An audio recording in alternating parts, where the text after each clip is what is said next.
Hello અને નમસ્કાર મિત્રો, કેમ છો બધા? મજામાં ને? મિત્રો હું અનુપ મહેતા ફરી એકવાર સ્વાગત કરું છું તમારું તમારી પોતાની ચેનલ પર।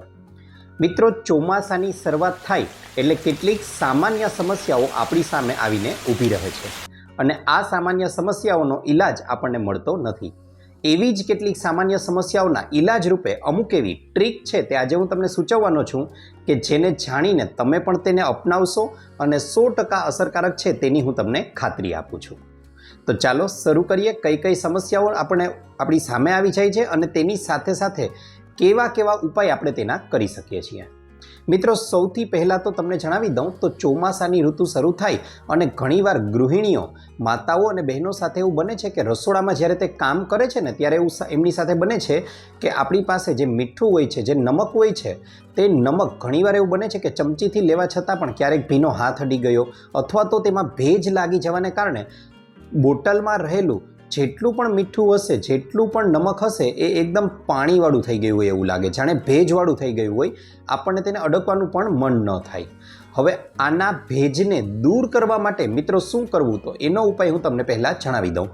તો મિત્રો, આ માટે તમારે લોકોએ શું કરવાનું છે, તો આ જે મીઠું છે તે મીઠાની અંદર લગભગ 4 થી 5 ચમચી, જી હા મિત્રો, 4 થી 5 ચમચી જેટલા ચોખા ઉમેરી દેવાના છે અને મીઠાની અંદર બરાબર રીતે તેને ભેળવી લો। ચિંતા ન કરશો, કંઈ જ થવાનું નથી।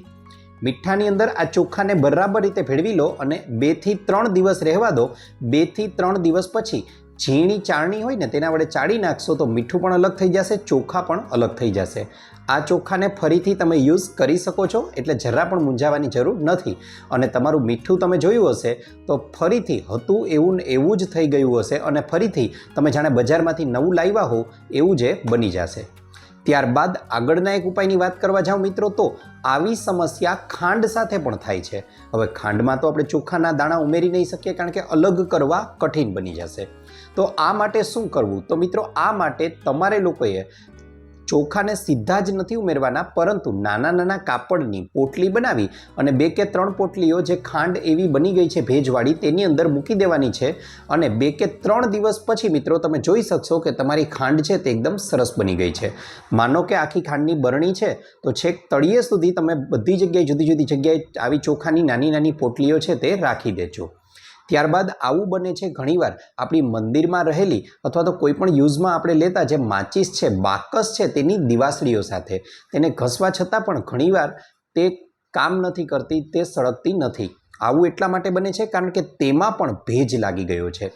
આ ભેજને પણ દૂર કરવા માટે થોડા ચોખ્ખા લઈ અને બાકસની અંદર ભરી દો અને બાકસને બંધ કરી રાખી દો। 1-2 દિવસમાં જ તમારી બાકસ છે ને એ ફરીથી હતી એવી ને એવી થઈ જશે અને આ ચોખા છે તે તેમાં રહેલો ભેજ છે તેને શોષી લે છે।